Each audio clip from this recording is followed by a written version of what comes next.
दोस्तों एक recent podcast interview में रैपर और सिंगर एपी ढिल्लों ने इनडायरेक्टली दिलजीत दोसांझ को एक तंज कस दिया है। जी हाँ, आपको बता दें कि हाल फिलहाल में हमने देखा कि जिस तरह ब्लॉक अनब्लॉक के चलते एक कंट्रोवर्सी चल रही थी दिलजीत दोसांझ और एपी ढिल्लों के बीच में, इसमें फिर से एपी ढिल्लों ने एक चिंगारी का काम किया है, क्योंकि उन्होंने इनडायरेक्टली एक बातें ऐसी कही हैं जिसको चलते वो सामने पता चल रहा है कि वो दिलजीत दोसांझ को ही तंज कस रहे हैं या उनको टारगेट कर रहे हैं। अब ये क्या पूरा किस्सा आपको बताऊंगा, इस वीडियो को लास्ट तक देखिएगा। नमस्कार दोस्तों, मेरा नाम है अंकित चंदेल, आप देख रहे हैं इंडियन न्यूज़ का डिजिटल प्लेटफॉर्म। दोस्तों एक रिसेंट इंटरव्यू में एपी ढिल्लों ने एक बात कही है जो कि इंडियन म्यूजिकल जो कॉन्सर्ट जो है उनके चलते एक बात कही। उन्होंने कहा कि जितने भी इंडियन कॉन्सर्ट जो है वो हो रहे हैं इंडिया के अंदर, और जो ये दावा करते हैं कि उनकी टिकट जो है वो मिनटों में सोल्ड आउट हो गई या फिर उनके जो शोज़ हैं वो कुछ ही सेकंड्स में सोल्ड आउट हो गए, तो ये सब फेक है और ये सब एक डर्टी गेम है। जी हाँ, एक बहुत बड़ा दावा है जो एपी ढिल्लों द्वारा किया जा रहा है। आपको बता दें कि रिसेंटली हमने देखा कि दिलजीत दोसांझ के कॉन्सर्ट हुआ था, जहाँ पर उन्होंने कहा था कि दिलुमिनाटी टूर जो था उनका,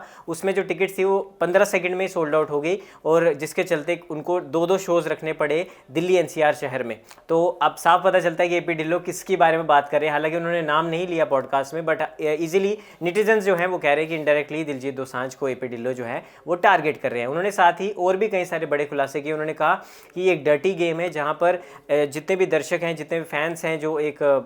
जितना भी बड़ा आर्टिस्ट है उसके, तो उसके साथ एक बहुत ही अनफेयर हो रहा है, और अगर ऐसा ही होता रहा तो इंडिया में क्राइसिस आ जाएंगे। और क्योंकि क्राइसिस की अगर बात इसलिए उन्होंने की, उन्होंने कहा कि जो टिकट्स हैं वो जानबूझकर जो ऑर्गेनाइजर्स हैं या इवेंट मैनेजर्स हैं, जितने भी पूरी टीम है वो जानबूझकर प्रमोटर्स को जो है वो टिकट बेच देते हैं, जिसके चलते वो ऐसा दिखा देते हैं टिकट सोल्ड आउट हो गए, जिसके चलते जो आर्टिस्ट के फैंस हैं उनको मजबूरी में महंगे रेट पे टिकट जो है वो खरीदनी पड़ती है, और जिसके चलते जो नॉर्मल टिकट का प्राइस है वो 2 से 3 गुना ज़्यादा में मजबूर कर देता है फैंस को कि वो अपने फेवरेट आर्टिस्ट के लिए वो टिकट को खरीद सके। उन्होंने कहा कि सीधी सीधी मार्केटिंग स्ट्रैटेजी है, और उन्होंने कहा कि शुरू में हमें भी लगा कि यार हमें भी इस रैट रेस में भाग लेना चाहिए, हमें भी ऐसा करना चाहिए, बट उन्होंने कहा कि नहीं, हमने ऐसा नहीं किया, क्योंकि ऐसा करने के बाद मैं तो सोने नहीं जा सकता चैन की नींद, ये सब करके, ये सब गंदी गेम खेलने के बाद। उन्होंने कहा कि इसके साथ साथ मैं आपको ये भी बता दूं कि जो लोग ये दावा करते हैं कि उनके शोज़ की टिकट 15 सेकंड में बिक गई, तो ऐसा नहीं है पॉसिबल। मैं आपको जो शो आप कहोगे उस शो की टिकट 2000 टिकट आपको आज के आज है, कल मैं आपको आपके सामने ला के दिखा दूंगा। उन्होंने ये दावा भी पॉडकास्ट इंटरव्यू के दौरान किया, जिससे ये पता चलता है कि एपी ढिल्लों जो है वो सीधा सीधा ये क्लेम कर रहे हैं कि जो जितने भी इंडियन कॉन्सर्ट में जो टिकट प्राइस का जो एक एजेंडा था कि वो जल्दी सोल्ड आउट हो रही है, सारा शोज जो है वो सोल्ड आउट हो चुका है, ये चीज़ें फेक है। अब ये देखने वाली बात है कि अब दिलजीत पाजी इस पे क्या रिएक्ट करते हैं, क्योंकि इनडायरेक्टली तो उन्होंने उन्हीं पे एक तंज कसा है, जिसपे जितने भी नेटिजन्स हैं वो सारे यही कह रहे हैं, जितने भी लोग हैं वो यही कह रहे हैं, और सोशल मीडिया पे ये बवाल जो है वो मचा हुआ है। उन्होंने कहा एपी ढिल्लों ने कि मैं अपने फैंस के साथ अनफेयर कभी भी नहीं हो सकता, और हमने आज तक $1 भी फेक मार्केटिंग और फेक